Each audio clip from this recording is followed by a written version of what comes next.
Hey guys, welcome to another episode of SCN Live. My name's Peyton, and let's talk about what to expect in this episode. So today we've got another half-hour show, starting with a game show, as always, to get us thinking and talking and actually waking up.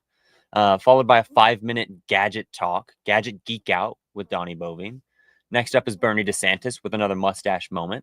And then finally, we're going to get an SCN community segment, talking about why people started their business and why they joined SCN.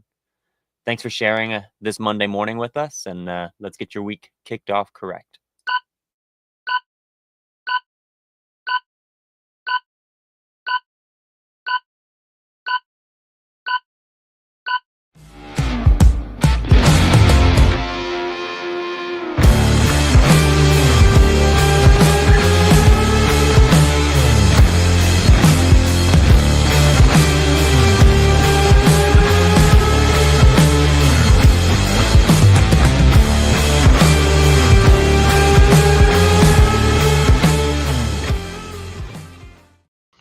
You guys love that energy he put into that. He's like, and let's get your week cooked off correct. I was trying to figure it out. I was like, right? I'm gonna have to work on the inflections a little bit. He's like, I'm gonna have a signature catchphrase here. I just haven't found it yet. Yeah, somewhere in there. I'm gonna find my mark. Just not yet. Holy hell! So what's going on, guys? Freaking, we had a hot weekend here in Texas, but anything fun, exciting happening in y'all's world? I spent a lot of time on the road this weekend, but it was hot as hell here too. It was low 90s. Straight, you can't do anything in that kind of heat. No, that's you just turn on the AC and you sit in front of it. Yeah, with as few clothes as possible. Tried to go to a concert. I did go to a concert, but it was in Colorado. I got a little high. It was a little too hot. I almost passed out. I looked at Genevieve. We were towards the front of this outdoor, like it was a small bar in Grand Junction, Colorado. And so we were all outside. And I looked at Genevieve and I said, I've got to go to the back. I was like, it's too hot and it's too crowded right here. And I'm a little too high. And she was like, all right, go. And I was like, no, I need you to go with me. We get about halfway back there and I start seeing spots. And I'm like, I need to sit down. Yeah. So I just towards the back, there was a audio booth just out in the back, and there's a fence around it. So I just pushed my back up against the fence, sat down, and just took 10 minutes to just breathe for a little bit, and took my hat off and fanned myself. I hit my limit. I remember being 12 years old. Dude, it took me out. I think it's a mix of the heat, the dryness up here, and then the elevation change up to Colorado as well. It's wicked. I mean, way back years ago in the Marine Corps days, when you try and work out in the mountains, dude, you want to talk about getting your ass kicked. A whole different world up there when the oxygen starts getting thinner and thinner. So, no, thank you. Eat my ass. Yeah, no, not for me. Not for me. Yeah. I mean, I'm not a concert goer anyways, but yeah, that's just a bad combination. I mean, pretty sure the last concert I actually went to was Metallica, Days of the News, Kid Rock, Korn, in Cowboy Stadium, and we were down on the floor in the mosh pits and everything else, and the people who weren't down on the floor with us were ripping off the Cowboy seat cushions and chunking them into the crowd. We were just watching people go thunking, they're getting their heads smashed in with fucking seat cushions. And I mean, and of course, then they come over the PA. They're like, please throw no more seat cushions, and which just caused chaos as more start getting thrown. And I remember as we left, there's just these mountains of freaking, cushions from the seats that have been chunked down on top of us. But, man, that concert was insane. Who was it that did? Oh, the lead singer of Metallica was out sick. So the rest of the bands performed all the Metallica songs with the Metallica band. The little person from Kid Rock's band did the Now I Lay Me Down to Sleep. Oh, dude, it was so killer. I mean, it was a cool concert. Way better, I think, had Metallica's lead singer actually showed up. But to give you an idea, I was in high school, so that's how many years it's been since I've really been to a full-on concert like that. It's been half a century. Holy shit. Yeah. Thank you, Peyton, for letting me know how fucking old I am. And on that note, let's go play a game.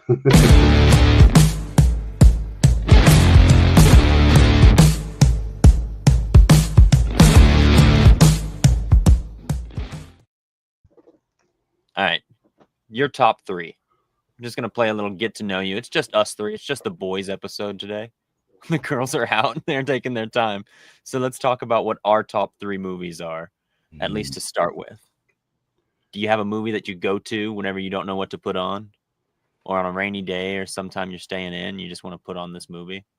Right now, surprisingly, it's Endgame. Avengers Endgame? Yeah, I don't want to watch the front half where they're just trying to come back and figure things out. I want to get to the second half when all the fights start. Yeah. I can sit down right now and watch any of those. Kind of similar vibe. I've wanted to watch Braveheart like so much lately. I just want to watch Braveheart. I just want to watch the battle scenes and it's such a good movie. It is. And Genevieve won't watch it. She said I showed it to her once and she won't watch it again because of the end scene. I'm like, I get that. Well, and the movie's a good movie. Don't really take anything away from it, but it's so freaking historically inaccurate. It's not even funny. Like Robert the Bruce and the guy who Mel Gibson plays didn't even live in like the same century. And like the Irish guy who says "My Island," like him and Mel Gibson's character never crossed paths. Shit like that. They just combined a whole bunch of shit into one big cluster that came into a good, Hollywood style movie. It's about making a movie. Absolutely. Yep. Damn. So for me, I haven't really been binging on anything lately. I have no time to watch TV or movies, but top 3 would be Big Lebowski, Godfather, and Iron Man. Oh man. With a very close 4th to Rocky. Love Rocky. Rocky's solid too. Yeah. I don't think there's anything to dislike on that list.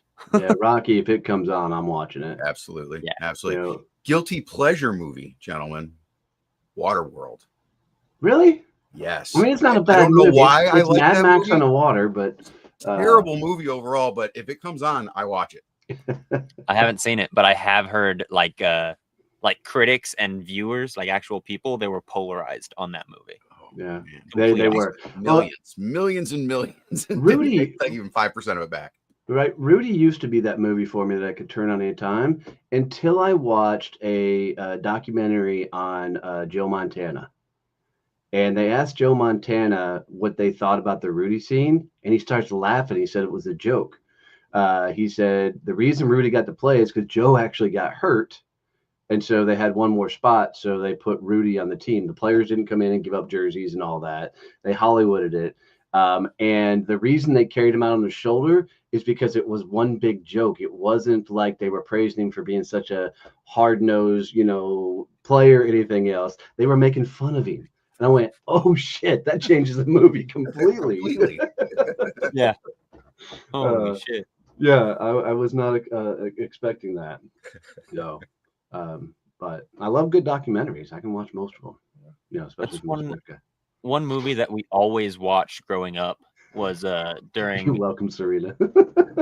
during Christmas. We would watch all of the Harry Potters because that's a Christmas movie. It's a Christmas movie, like Die Hard. It's a Christmas movie. That's right. Yep. It doesn't have to make any more sense than that's just what it is. If you've not seen one of my favorite, how they do, certain movies are all one movie. They've done Ghostbusters to Die Hard because, the cop in Die Hard, the black guy, he's, troubled by his youth. That's why he's not such a great cop and everything else. He shot a kid, whatever part of it. If you go back into Ghostbusters, they totally play because he's a cop in Ghostbusters as well. And they play it all the way through and how it's like one timeline. I'm like, oh, shit. Damn. That really changes things up. Yeah. All right, we've got the next segment, Gadget Geek Out. Donnie, you ready? Let's do it. Gadgets and tech, let's make them shout. It's time for Gadget Geek Out. I'm having fun with a lot of this stuff, so I'm going to share my screen on a couple of these things so that you guys can see some of the stuff that I am fucking with right now. So, like that particular video that I just popped up, that is being built in 2 programs. So I'm sure a lot of people have heard of VEO3, which is cool. It does some great stuff. If you haven't, VEO3 is how they're doing all the Bigfoot videos, clips and stuff, like you see on the viral TikToks and reels and stuff. And you basically give it a command and it creates a video out of it. Well, every one of these quick, like clips I've made for, Bernie's mustache moments and what the buzz and whatnot, have been created using this program called DVid, which is like VEO3, but you literally give it a graphic and some text, and it's going to give it, automate the whole thing. It's going to actually make me log in 1 second. But it's going to either animate it and create a short clip, 5 to 10 seconds. They're not going to be long. And it's going to do different things for it. So, and it's pretty damn quick to watch it do this. So, oftentimes for the different videos, I'm just literally going in and giving it a prompt. Take this image and do this. For like the What the Buzz one we did for Jess, I went in and said, create a video of a bee flying around the phrase "What the Buzz," and it created that. So it's probably not going to do it fast enough this morning, but just know you can put a graphic or an image up here and it will create a silent, no sound video. Okay. From there, I'm going to Chat GPT and I'm just typing in, hey, I need a commercial jingle for a commercial called What the Buzz. Do it like Saturday morning cartoon style or radio show. And it gives me a quick little buzz jingle or whatever. I then take that over to a program called America, which sounds like America, AI, and it's a music generator that I just drop in the quick little jingle in there, and it's going to give me like a minute-long song, and I just look for the segment that makes sense to do the commercial. And the craziest part of all this is I finally put it all together in Canva. So if you take that entire sequence, I had DVid create the video. I had ChatGPT put the words together. I don't know if you guys could see the sound on this and not want to hit play. Murica AI made the ChatGPT words into a song, and it creates. You hear that? No. So when you mustache moments later, you'll know the same sequence created and put it all together. Which Here, is just what? I've got it here. You say it loud without a fuzz. What the buzz? What's the buzz? What the buzz? Literally, that's using 4 different programs that cost me all of what, $30. I mean, all in a month. And I can create these stupid little clips and videos and whatnot. And then my second quick gadget for all this is one in Canva AI. If you're not playing with Canva AI, you're really missing out on some cool creative stuff. So Canva AI now gives you the ability to create images, create videos. You program it, tell it to do anything, it'll do anything. But my favorite thing it'll do is it will code for you. So if you say, hey, I'm looking to create something, it will actually create a full-on, coded app, website, or whatever. And if I go to, it'll come up quickly if it doesn't fall asleep on me. There it is. So this was completely created by Canva, and I put in there finding my referral partners. Share website just so I can get the URL. And so this was 100% created by Canva AI, and it's a fully working website that allows you to find your referral partners. All I did is walk it through what I was trying to do. I want them to put their industry in. So let's just put, I don't know, banking. What industry is your favorite client in? Manufacturing. What typical revenue? We'll just say 50 million. What typical number of employees? We'll say 1,000 plus. And based off of that, it's going to give you 5 categories that are your best referral sources for that. And this was all built by Canva AI. So literally people can take this site, which I'll put it over here in chat, and it's going to be a Canva site. I'm going to later turn it into a regular website, but you can take that link and as many times as you want, fill out those top 4 questions. And you can even say, would you like LinkedIn search terms for these? Click on yes, please. and you can just copy and paste these search terms into LinkedIn to go find people in those categories. So stupid simple, but all built by Canva AI. Now, so not something like Bolt.new or Lovable.net, which are app builders. This was all done by Canva AI. I'm super curious how much direction you gave Canva AI when creating this website. So I went to ChatGPT first, and I said, hey, I need a prompt for an AI code writer that tells me to take, and I have a GPT that I built first that helps people find their referral partners. Okay. So I created a ChatGPT that just said, hey, you ask these 4 questions based on these answers for these 4 questions, recommend, 5 different categories that will, be good referral sources. I took that GPT to ChatGPT and said, hey, I need to write a prompt for an AI code generator that will turn this into an actual app. I then gave that prompt to Canva and it built it all out. Wow. Damn. So, there's some bigger, stronger platforms like that, but to simply be able to do this with Canva is just insane to me. Yeah, so, it's game changer. You can start creating lead magnets really, really easily. And then, just to show you how crazy. So Canva projects, if you're not playing with Canva projects right now, you're missing out. So I'm now the DM for our Friday night D&D game. I have a project for our D&D game that is built out with all the player character sheets, all the monsters, all the sessions, all the scenarios. So all I have to do is go say, okay, let's do session 4, and it automatically builds it all out for me. It's insane. Freaking love technology right now.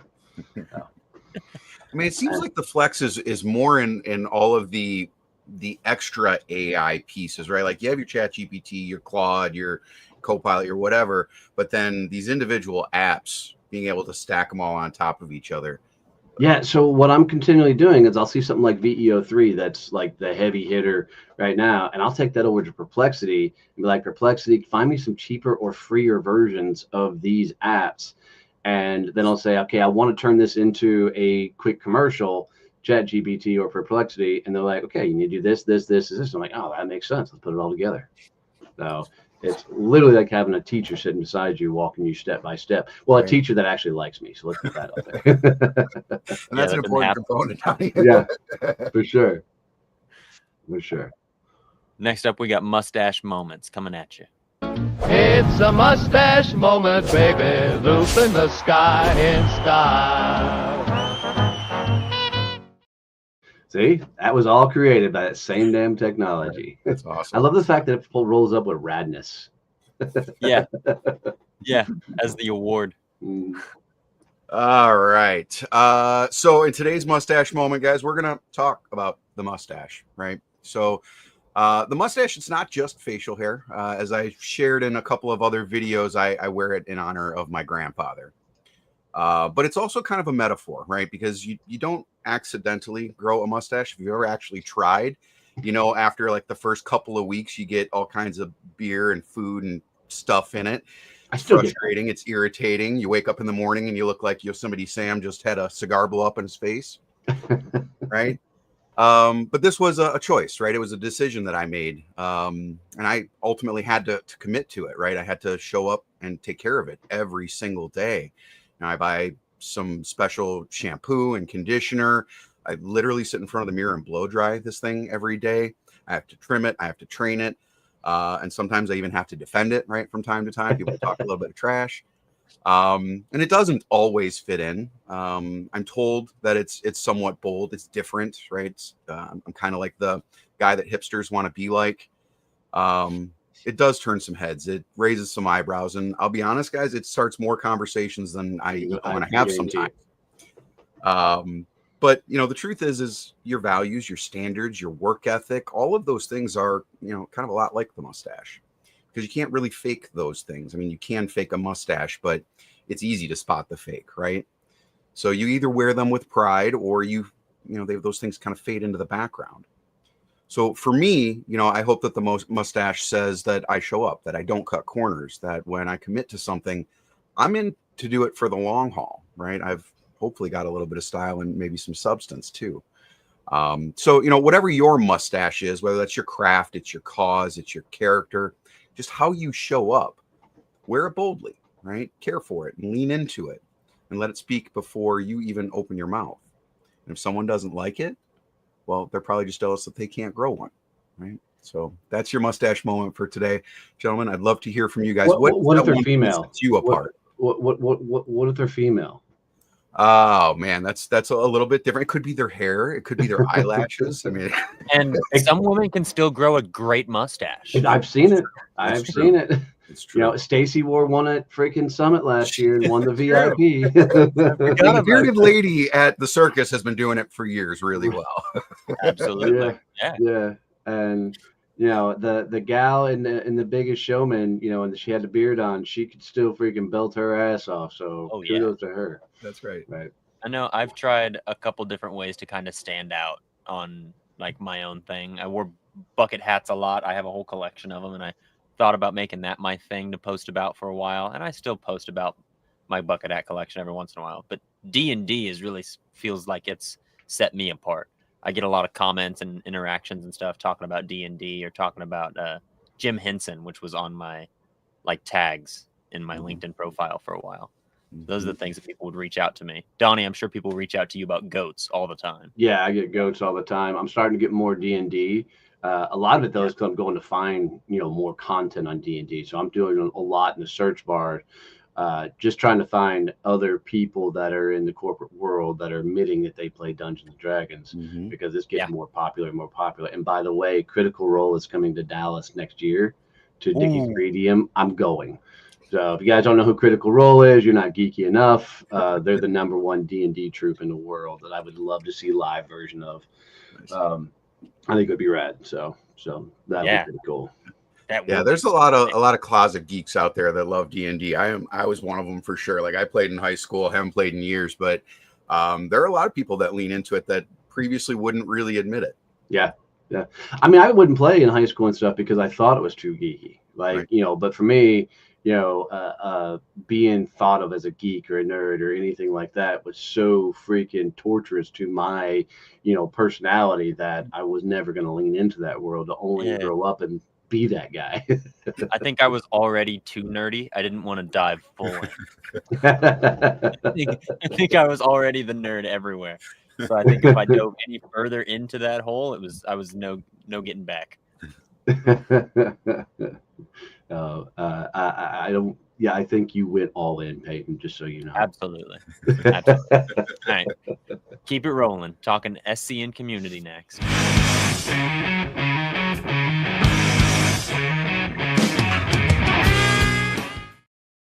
I didn't make that one. No, that one was me. All right, so a couple weeks ago now, maybe a week ago, it was posted in our SCN Circle community about why did you start your business? And so I'm going to pick a couple of those comments and throw them out to you guys and see how we feel about those, if something like that resonates with you. The first one that caught my eye was I started my own business because I learned at 23 I couldn't work for others. And then I learned at 28 I sucked at managing others. And so they started their own company so they wouldn't have to do either of those things. Well, kudos for realizing it that young, because my ass didn't realize it till, a lot later in life. Yeah. The not managing people is going to be interesting to see how it shows up later. Depending on what kind of company they want to build. If they want to keep it, kind of a small solopreneur practice, without VAs, they're going to be fine. But as soon as you start bringing VAs in the mix, you got to start managing people, and it's not an easy endeavor. I think leaders are completely built, not born, because you got to learn a lot of hard lessons to become a good leader. Yep, absolutely. Yep. Yeah. They said it allows them the flexibility to be with their kids as they walked off the school bus. Spent many hours driving to ball fields near, far, and cross country. Could not do that working for the man, they said. Not wrong. I mean, there's nothing wrong with being an employee, of somebody else. There's nothing wrong with working for others. And I think people sometimes give others a bad rap. They're like, if you work for somebody else, you're working for the man. uh, building your own companies, you guys know it is not fucking easy, Mhm. right? And it's not for the faint at heart. So, you know, most people are better off staying right where they are and living that life. Oh yeah. You know, I mean, I've talked to a few people as I've been networking, and like they clearly have their own company, and as we're chatting, they're like, yeah, you know, I've really been thinking about going back to Mhm. corporate. Just it's easier, you know, like I have a steady paycheck, I have a vacation, I have benefits. Like those are things that are important to me. And it's like, you know, I get it. And kudos to the people who figure it out. I mean, they took their shot and decided it wasn't for them, and I think it's a good thing. Yeah. Absolutely. Another Yeah. one that follows this up. They said corporate became unfulfilling and generally toxic. We were Mhm. not doing what was best for people. We were executing what leaders thought we needed, and it was not working. And I knew I could do better and be happier. And that's why they started. Now, I'd love to be able to ask them, are they happier? Mhm. Right? Yeah. Did this actually accomplish what they set out to accomplish? You know, Yeah. I think a lot of people leave for those type of reasons. I just want to know if it worked for them, because you know, all we get to see is the Instagram version of people's success, and everything looks hunky dory, and you don't know a person's one, you know, payment away from losing their house or Right. their car or whatever else, you know. Uh, uh, so I really would love to know, did it work for them? You know what, Donnie? Fun fact. These are straight from Circle. So we can absolutely ask them if Yeah, they're well, happier. yeah, I'm gonna have to do that because I really would like to know that. Yeah, I Yeah. feel like that's a component for just about everybody. I mean, you know, that's not necessarily why I got into entrepreneurship per se, but that is absolutely why I left corporate America, politics, the BS, you know, all of the individuals who have their own agendas. It's like it's a hard space to navigate. Yeah. Yeah, Unfortunately, it I really didn't is. get into the big political side of things of business. So for me, it was really, I just wanted to live on my own terms. I mean, uh, uh, I worked, my last career was a small company. So, you know, there was three of us that worked there, and, you know, I just wanted to do it my way, not knowing that I was going to have to hit rock bottom to figure out who the hell I was and what I was actually capable of doing. Yep. But it was wild. It was wild for Yeah. sure. Yeah. This last one I'll tell you guys. This one's Paul McCarthy. I have no problem calling him out. He just says, I love helping people. I look at our service as one that really helps my partners. And that's why he started. And if you know Paul, that's legit. That dude wears his heart on his damn sleeve. You know, and it's cool. And he's a good example of somebody who works for somebody else and loves his life, loves his career, loves what he's doing. Absolutely. You know, and yeah, I think if more people would lean into the life they're living, they'd be a hell of a lot more happier versus thinking it'd be grass to be greener somewhere Mhm. else on the other side of the fence. Yeah. Mhm. Yeah. And one of the quotes that was said at the Badass Business Summit last year was that it's wrong of us to not use our gifts to help our customers. It's Yeah. helping people that we're doing. It's Yep. wrong to not help people. Selfish. Yeah. All right. Yeah, 100% agree. We're coming up on the end of it. Upcoming Oh, events for anyone. Bernie, you got any events coming up? I think the only thing I have on the horizon is the next Audience Alchemy, and that is going to be on August 19th. I'll start dropping links for that probably next week. Nice. Yeah. We're doing some really cool things. Every Tuesday at 10 a.m., we're doing open houses. So if you want a chance to experience the networking groups and come see our world and get some really cool introductions, I promise I'm opening doors during those. And every Thursday at 2, I'm doing those as well. So it's an open house to come hang out. I think on Tuesday, I passed 9 introductions, and on Thursday, I did almost 15 introductions live during the meeting. So I'm really trying to open doors and get people to experience SCN as a whole. And then, of course, we have September 17th through the 19th, the Badass Business Summit. Guys, we are almost sold out. Mhm. Right. Literally over the weekend, we sold a bunch more tickets. I'm freaking stoked. So if you're coming, get moving on your tickets now. We're actually trying to negotiate with the hotel to see if we can add any more space. I'm doubtful because the only option we have is to pull tables. So to go, regular style. So if you're planning on coming, you want a life-changing experience, get your butt there. Yeah, I just got my tickets. I got my plane ticket and I booked my hotel last week. So I'm Nice. locked in now, ready to rock and roll. Yeah. Nice. I'm in. I'll be there. Y'all go have an amazing, awesome week. We do this every Monday, 8 a.m. Love you, mean it. See you. Bye.